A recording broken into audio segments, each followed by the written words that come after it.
Welcome back to the Deep Dive. Today we're looking at a set of source materials that, well, they might be the most challenging and intensely personal we've ever navigated. I think that's fair to say. It's not just glimpses of a life. The sources we have, social media posts, medical records, even book dedications, they really provide a complete, almost chronological map of one woman's emotional world during a period of just extreme crisis. It's a whole dossier, really, compiled by the subject herself, a woman named Mileena Rose, who also writes fantasy novels under the name Mileena Rayne. And what we're looking at is a story about this radical dissonance. You have this high-intensity professional, a nurse, who creates these vast, beautiful sanctuaries in her mind, yet her own life, her own personal ground, is just violently unstable. Yeah, and the material throws you right into that contrast immediately. The first source we have is this profoundly vulnerable dating app message. It's from November 14th. It's just, she lays her soul bare. She's looking for absolute commitment. She actually describes herself as a lot of intensity, a lot of love, a lot of devotion. She's not hiding it. No, she's owning it. Yeah. And she's looking for her forever. She wants a home where she can finally, and this is her phrase, let my guard fall away. And she wants, quote, devotion, the kind that stays when it would be easier to leave. It's basically a manifesto, you know? It's this direct, clear articulation of a deep, probably lifelong need for unconditional belonging. But then you go back in the timeline just a few weeks, and the Yeah. reason she's searching so desperately for that, it becomes terribly, terribly clear. Yeah. That's where we find the official medical documentation. It's a clinical, horrifying report. The document lists the chief complaint as assault victim, and the diagnosis is assault by manual strangulation. The history of present illness, the HPI, it just lays it out. Her then-boyfriend choked and strangled her overnight. It says it lasted for about 5 to 10 seconds, left new markings on the left side of her neck. The contrast is just agonizing. One minute you're reading about a belief in forever love built on devotion. And the next, you're reading about the physical reality of a partner's hands around her neck. An act that just severs that possibility forever. This one event really forces the collapse of her whole world. So that's our mission for this deep dive. We're trying to understand this profound paradox. How does a person who dedicates her professional life to healing, she's a trauma or nurse, and who builds these intricate fantasy worlds as a sanctuary, how does she cope when her own life completely unravels? So we're going to start by looking at her dual identities, then move into the immediate crisis itself, and then look at the historical wounds that seem to have shaped her. And finally, we'll examine how her creativity becomes this essential life-sustaining structure through it all. Let's start with who she is professionally. Mileena Rose, the trauma nurse. There's a quote in her professional bio that it sets the stage perfectly. What is it? A healer's hand and a storyteller's heart can change the world. She sees them as fundamentally connected, her job and her art. That really suggests she sees a narrative in everything, right? In the hospital, she's helping rewrite a patient's story from injury to recovery. But you can see in the sources, she's also trying to rewrite her own professional story. Exactly. She's in the middle of a transition. She's moving from being a resource team nurse to a high-acuity operating room nurse. The training for that starts right around November 13th. And that shift is really telling, isn't it? The resource team, that often means you're floating between departments. Right, you're not really part of a consistent team. But moving to the OR, that's a move toward specialization, structure, and I think crucially for her, a much tighter social unit. She says it herself. She's looking forward to joining a close-knit OR team because she's been feeling so all alone. So she's craving connection, a sense of belonging, even at work. And she talks about her commitment to her patients, to being a voice for them when they're unconscious and can't speak for themselves. This drive to protect the voiceless. It feels like an echo of her own search for a protector. A theme we're definitely going to see again in her book dedications. But the sources, they don't sugarcoat how hard this job is. No, not at all. There's a post from November 3rd where she just lays out the toll it takes. She says, being a nurse is so much harder than I ever imagined. She talks about feeling defeated, about wondering why she pushed herself so hard through school and exhaustion. It's just the sheer weight of it all. But then she contrasts that crushing feeling with these simple human moments that anchor her. Yeah, that's the fuel. She describes sitting with a patient who's breaking under the weight of everything, a patient who just feels hopeless. And her job in that moment isn't clinical. It's Yeah. It's just to be present. She just holds their hand, and then the patient asks that ultimate question, right? You got me. And she just says, I got you. That capacity to bear witness, to offer that simple, unconditional presence, that's her superpower. She says she takes strength from their resilience. Their resilience becomes mine. But then she clocks out. And Mileena Rose, the healer, has to make way for Mileena Rayne, the storyteller. Right. And in a post from October 31st, when she's at peak burnout from everything, work, home, the failing relationship, she flat out names her fantasy world as the main thing getting her through. She's so candid about it. She says, I don't know if that's healthy anymore, but it's helping me survive, and that's something. This isn't just a hobby. No, it's a lifeline. It's an active psychological intervention she's performing on herself every day. Her creative world is how she turns her mind from her worst enemy into her sanctuary. And what's so fascinating is that even as she's doing this incredible internal work, she's still struggling for external validation. Yeah, on November 13th, right after starting the new OR job, she posts about being excited to get just a little bit of positive feedback on her book, The Chosen. And she connects it directly to what she's going through. She writes, if you know what I've been going through lately, I sure need some life. It's a direct plea, isn't it? She's looking for life from the outside, from her art, because her personal life has become so destructive. Which brings us to how she sees herself. Her self-awareness about her own intensity and her neurodivergence. That dating app message is key. She knows she's a lot. She says it. A lot of intensity, a lot of love, a lot of devotion. And she knows this makes her a rare kind of person to walk this earth, and that her path is often lonely. She's not minimizing it. It's a powerful act of self-acceptance. But you can see in the sources that this acceptance is constantly being challenged by the outside world. Right. There's a post from September 23rd where she's reflecting on how society often frames autism as a tragedy. And she pushes back. She says there are good things that come with it. She specifically credits her neurodivergence with her ability to create this incredibly detailed fantasy universe. That's a critical insight. Her capacity for hyperfocus, for building these intricate structures, it's directly tied to her neurodivergence. But the thing that gives her that creative genius is also the thing that makes her feel unlovable in relationships. And she says as much. I already often feel like I'm a burden, and seeing posts worded like this makes me wonder if maybe I really am. That dissonance is just... it's so painful. It's what drives those incredibly vulnerable posts. I'm so lost and alone. That one from November 14th. I don't want to be strong anymore, Sarah. I'm so tired.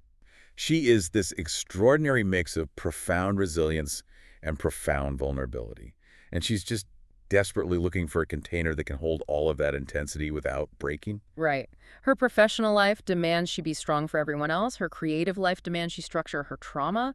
But her personal life, that's where she needs a place to finally stop performing strength.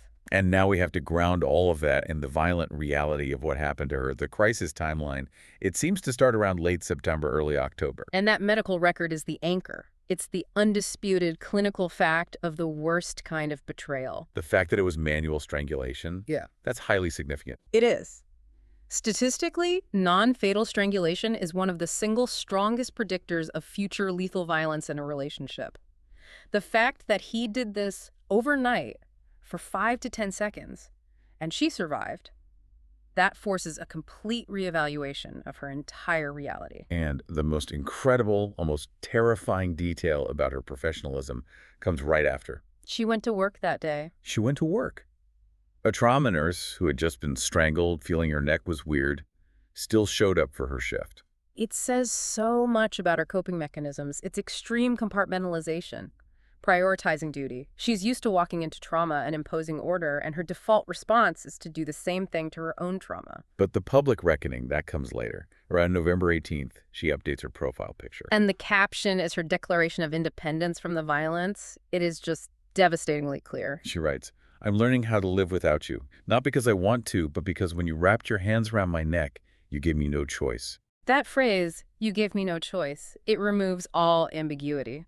This wasn't a breakup over a disagreement. It was a violent termination of the relationship by her partner. And you can see the emotional collapse had been building. There's a September 25th post she calls the foolish fairy tale. That's the moment she realizes it was all an illusion. She says she had dismantled the life I had built in pursuit of true love, only to find out it was a lie. The pain wasn't just the loss of the relationship. It was how close she thought she was to the dream. So close to perfection, she writes. Which of course makes the fall that much deeper. And the sources show the cruelty wasn't just physical. No. On September 24th, he told her, "You're not even pretty." That kind of devaluation, it's insidious. It's meant to break your self-worth, to reinforce that fear that maybe your intensity really does make you unlovable. And you see her processing it in real time. That prayer from September 20th, where she's just praying she never wastes her time on someone like that ever again. It's the realization that she poured her most precious resource, her devotion, into something that was just destructive. But the crisis didn't stop there. When she tried to stabilize her life, it just exposed how profoundly isolated she really was. Which brings us to that text message thread with Les, her children's father. I mean, this exchange is just a window into absolute abandonment. She's just trying to manage her new, demanding OR schedule. She has to work a Thursday night shift. And he immediately weaponizes it against her. He demands she change her schedule because Thursday night is his one night to have a life. He frames it entirely around his own inconvenience. That it's a pretty big bummer that she assumed he would cover for her. He's putting his convenience over her professional survival. And that's when she tells him the full truth. She's clearly hoping for just a shred of empathy. You can just feel the desperation in the text. She writes, "Well, honestly, I thought Christian was still going to be around. Getting strangled wasn't on the agenda." And who else is supposed to be my support people other than my boyfriend and my children's father? Yeah. It's a cry for help. It is. She's explaining exactly why she needs him to step up, and then she asks, "Where do I find daycare at 7 at night to midnight? On a weekday, I don't have support. Especially not anymore. I'm all alone." That's the professional crashing right into the personal collapse. She has no resources left. She's been assaulted, she's isolated, and now her new job is at risk. And his response? It's a psychological assault in its own right, just utterly devoid of compassion. He dismisses her being strangled as just poor planning on her part. "So you didn't have a plan other than me. What a bummer." And then comes the final blow. Welcome to single-parent life. It's hard. Wow. To say that to someone who just told you they were strangled and have no support, it's the ultimate rejection. It slams the door shut and confirms her deepest fear. She is completely on her own. And that overwhelming realization leads to the final post we see in this section from November 18th. She titles it "Grief and Absent Rituals of Loss." And this is about the mundane, painful ghosts of a life that was just cut short. The pain isn't in the big, dramatic moments. It's in the quiet, daily routines. Yeah, catching herself wanting to text him, "Hey, baby, I'm off work and coming home." Expecting to see him in his chair. Missing the simple ritual of him locking the door behind her when she left for work. Every one of those small, unperformed rituals becomes a fresh moment of grief. She just ends it with, "It's just strange and lonely now." So this whole timeline, it shows a person moving through violence, deep professional stress, and total personal isolation, all in just a matter of weeks. And while trying to start a demanding new job. Okay, so given the severity of this recent crisis, it feels like we now have to go deeper. We need to look at the foundational needs that made her so vulnerable in the first place. And that's where her book dedications come in. These aren't just generic thank yous. They're highly specific psychological excavations of her own life. They detail a lifelong quest for belonging that started long before this recent assault. Exactly. Let's start with book 2, The Forsaken. The dedication is "For the Orphans with Living Parents." Wow, that phrase alone is it's a stunning piece of self-identification. It is. It speaks to the experience of emotional neglect within a family that looks fine from the outside. She writes about those who grew up in houses that were never homes. And learn the language of love with conditions you could never quite meet. It's the trauma of conditional love. Right. The core pain she describes is a homesickness for a place that never existed, the soft landing you never got to have. And she's searching for the fierce protector who will stand between you and the world's teeth. And this protector isn't just a physical guardian. It's the person who will see the shivering in your adult body and recognize the child who never got warm enough. That is such a sophisticated understanding of complex trauma.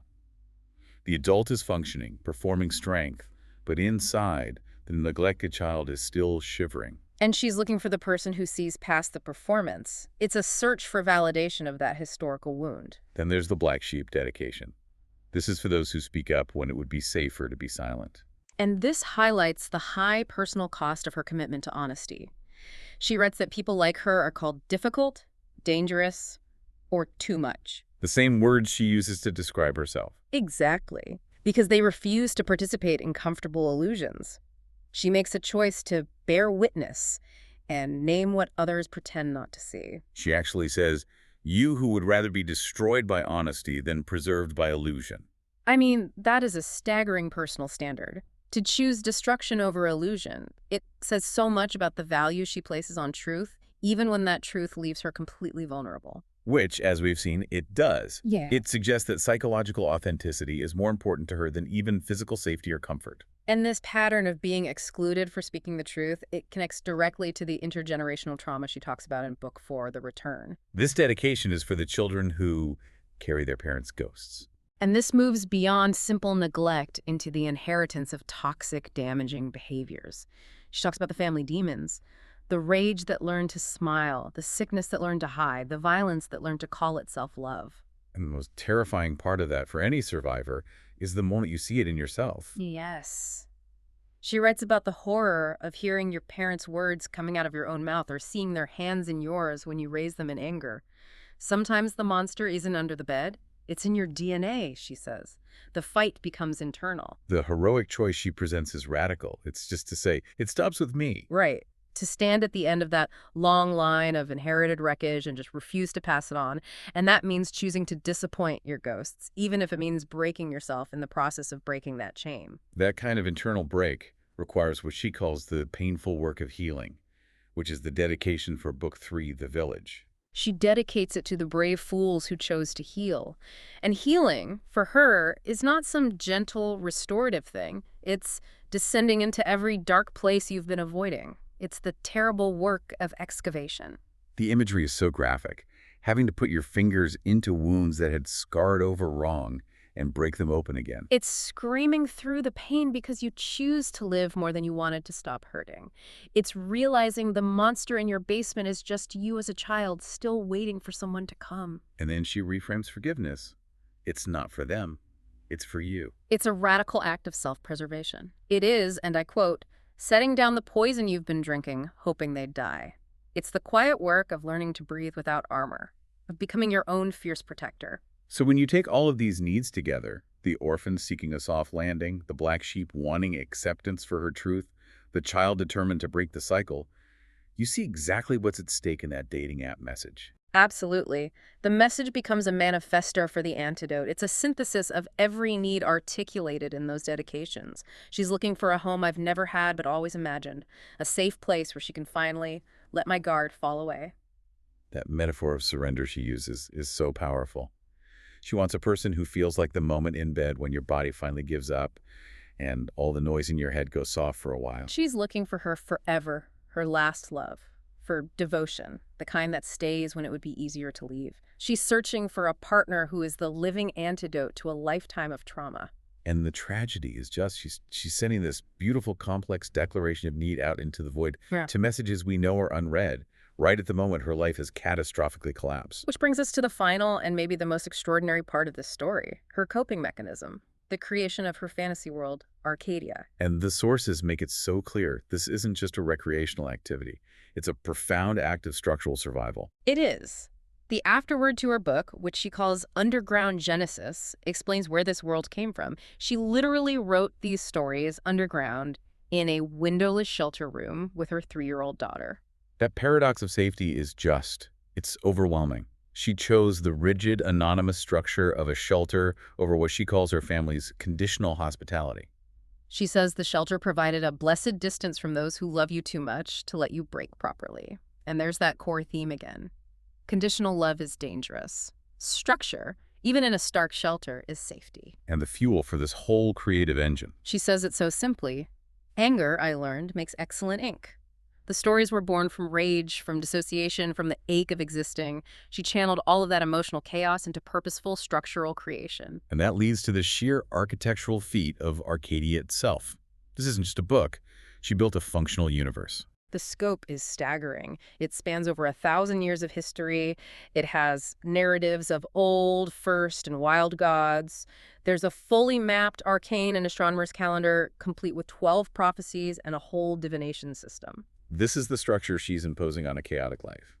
Dissociation is the mind escaping reality, but her genius is that she transforms that escape into something immense and concrete and manageable. It gives her mind complex problems to solve that are entirely under her control, unlike everything else in her personal life. And the depth of this commitment to structure is just so clear in the linguistic work she's doing. Yeah, she's learning 2 constructed languages, Bhairava, a nearly dead language, which she already has over 400 words for, and Naru, a more flowing language, with 250 words. Her goal is 1,500 usable words for each one. Think about that. The cognitive load required to build the syntax, the phonology, a 1,500-word vocabulary for a language that only exists in her head. It's the ultimate expression of her need for order. If her world is collapsing externally, she will build a complete, coherent, and highly technical world internally. She says it transformed dissociation into creation, anger into art.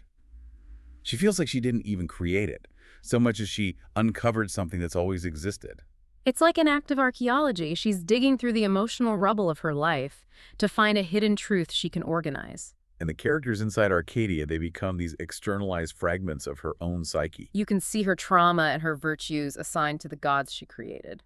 So Tanis, for example, he inherited her hunger for truth, that painful need to dig through your own grave, the excavation she talked about in her healing dedication. Then there's Azrael, who got the exhaustion of being misunderstood and the pain of having your survival strategies labeled as symptoms. Which is a direct reflection of her struggle with neurodivergence, with being called too much. And then Rayne gets the stubborn insistence that kindness matters, which is that compassionate nurse identity that anchors her. And most beautifully, the character Hope was inspired by her 3-year-old daughter, who was just coloring quietly beside her in that windowless shelter room. The hope isn't abstract, it's tangible. It's right there with her in those small moments of quiet creation. And finally, you see how the most recent trauma spills directly into her creative work. This interlude novel she's writing, The Girl Beneath the Cherry Tree. It's a decade-long story of ruined love, and the dedication she's planning is, as she describes it, a suicide note to the person I could have been if you'd stayed. That language, it just perfectly captures the intensity she was seeking and that she lost. She writes about being ruined for quiet love, for careful love, for any love that doesn't threaten to unmake the world when it leaves. She wanted love like lightning, intense, electric, world-altering, and now candlelight just feels cold. So the cycle is tragically complete, isn't it? She seeks a world-unmaking love, she experiences a world-unmaking trauma. And then she channels the rage and loss into an equally world-sized creative endeavor. The very intensity that risked destroying her is also the intensity that allows her to create her own universe of survival. So if you look back across this entire chronicle, what you're left with is this staggering portrait of resilience. It really is. Mileena Rayne, she's balancing the immediate, unrelenting demands of being a trauma nurse, literally holding other people's hands and providing stability, with this internal necessary work of building intricate language systems and thousand-year histories. And it's all a direct response to personal and ancestral violence. She is living proof of her own philosophy, that healing isn't about avoiding the darkness. It's about giving it precise, immense structure. The sources confirm everything. She is the black sheep, she's the brave fool, and she's the child determined to break the chain of her parents' ghosts. She is fighting herself to save herself.